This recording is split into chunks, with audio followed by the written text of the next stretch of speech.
Selamat datang di Fokus Misionaris, channel yang membahas tokoh-tokoh misi yang mengubah dunia dengan Injil. Halo teman-teman, jumpa lagi bersama saya.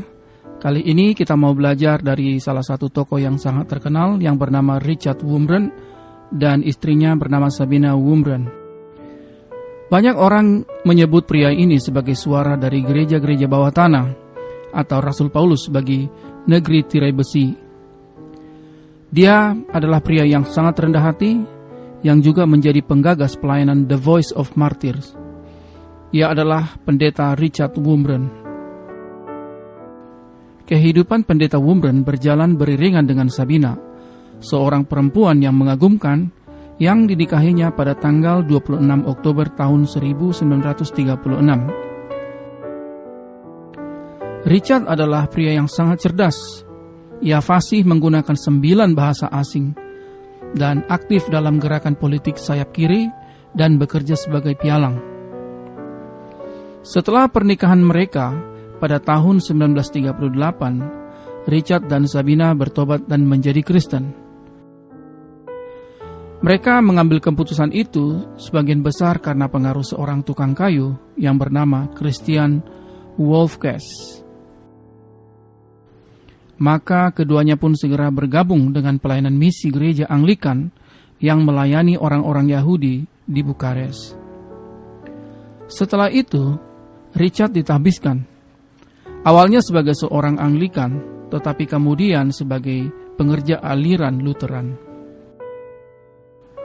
Karena kegiatan itulah keduanya kerap kali ditangkap dan dipukuli, bahkan hampir dihukum mati. Pada masa itu Sabina kehilangan keluarganya di kamp konsentrasi Nazi. Kemudian pada tahun 1945, rejim komunis Rumania merebut pemerintahan dan jutaan pasukan Rusia pun diundang untuk masuk ke dalam negara ini. Saat itu, pendeta Wurmbrand terus melayani orang-orang sebangsanya yang tertindas, dan dengan berani juga ia melayani para serdadu Rusia. Pada tahun yang sama, Richard dan Sabina Wurmbrand mengikuti kongres kultus yang diadakan oleh pemerintah komunis Rumania.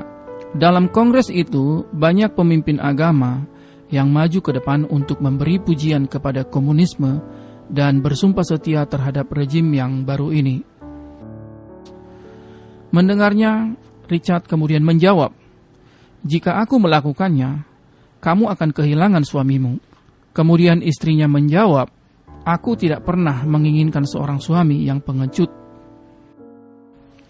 Jadi, Richard pun berdiri dan membuat pernyataan di hadapan 4.000 delegasi itu bahwa tugas mereka hanyalah satu, yaitu memuliakan Tuhan dan Kristus saja.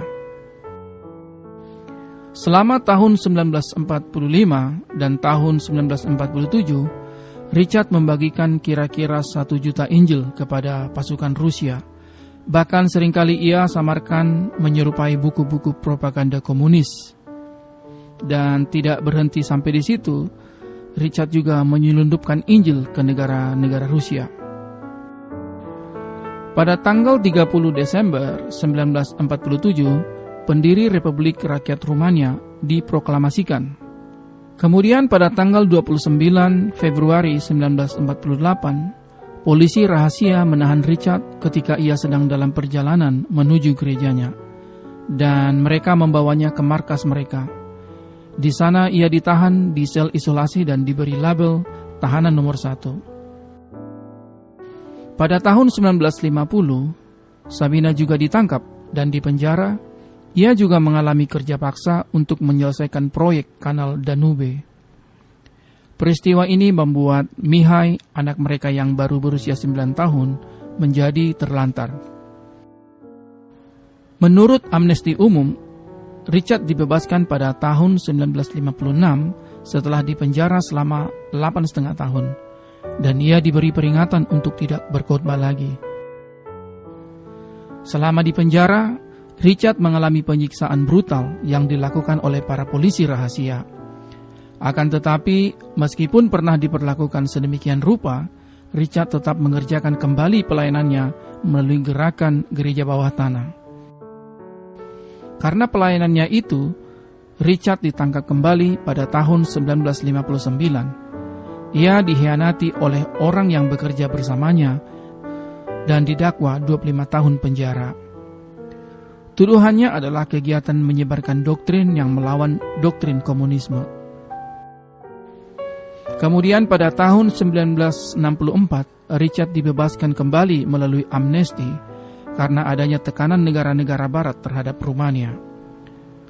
Pada Desember 1965, Badan Pelayanan Misi Norwegia untuk Masyarakat Yahudi dan Aliansi Ibrani Kristen membayar uang sebesar $10.000 kepada pemerintah komunis Rumania untuk mengizinkan keluarga Wurmbrand meninggalkan Rumania. Meskipun enggan meninggalkan tanah kelahirannya, Richard akhirnya setuju untuk pergi dari Rumania setelah diyakinkan oleh para pemimpin gereja bawah tanah lainnya bahwa ia harus menjadi suara yang akan menyampaikan keadaan gereja bawah tanah kepada dunia. Maka Richard dan Sabina dan Mihai pun meninggalkan Rumania. Pertama-tama mereka pergi ke Norwegia, kemudian ke Inggris. Richard memulai pelayanannya sebagai suara bagi orang-orang Kristen yang teraniaya bersama pendeta Stuart Harris. Pada saat itulah ia mulai menulis kesaksiannya yang berjudul Torture for Christ atau Menderita bagi Kristus, sebuah buku tentang masa-masa ketika ia mengalami penganiayaan. Kemudian ia pindah ke Amerika.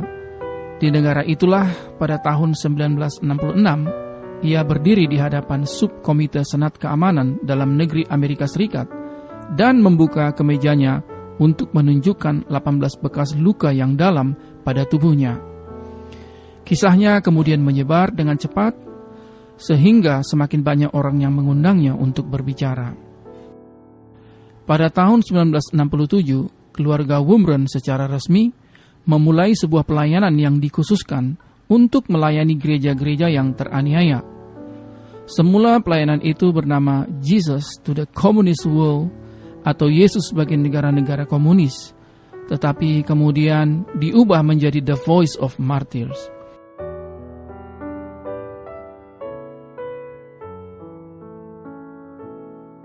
Di tahun yang sama, Richard juga menerbitkan buku yang berjudul Torture for Christ. Pada pertengahan tahun 1980-an, pelayanan ini telah berdiri di 80 negara yang melarang Injil, dengan kantor-kantor perwakilan yang tersebar di 30 negara. Pada tahun 1990, setelah tumbangnya rejim komunis pada Desember 1989, Richard dan Sabina kembali ke Rumania setelah 25 tahun dalam pengasingan. Di sana mereka diterima dengan hangat. Sebuah percetakan dan toko buku dibuka di kota Bukares, dan para pejabat kota tersebut menawarkan kepada Richard untuk menyimpan berbagai literatur Kristen di sebuah ruangan, tepat di bawah istana, tempat yang dahulu menjadi sel isolasi bagi Richard. Richard berhenti dari jabatannya di The Voice of Martyrs pada tahun 1992, tetapi ia terus melayani sebagai konsultan dan dewan direktur bagi lembaga ini. Ia terus memupuk kecintaannya terhadap pelayanan tersebut sampai ia meninggal pada tahun 2001. Selama masa pelayanannya, Richard telah menulis 18 buku dalam bahasa Inggris dan Rumania. Beberapa dari buku itu telah diterjemahkan ke dalam beberapa bahasa asing, tetapi bukunya yang paling terkenal adalah Torture for Christ. Ia menerima banyak penghargaan dan pujian selama hidupnya atas pekerjaan dan pelayanannya. Richard tetap dikenang sebagai orang yang sangat mengasihi Tuhan, berkobar-kobar dalam pekerjaan demi Kristus, berkuasa dalam pelayanan penginjilan, dan seorang yang tekun dalam menderita demi Yesus yang sangat ia cintai. Sabina meninggal pada 11 Agustus tahun 2000. Wanita ini dikenang sebagai seorang wanita yang memiliki integritas yang mengagumkan, seorang murid kitab suci, seorang pejuang iman yang perkasa, dan seorang penolong sejati bagi suaminya. Oke, sampai di sini dulu kawan-kawan kisah misi kali ini. Mudah-mudahan kisah ini menjadi inspirasi. Terima kasih, Tuhan memberkati.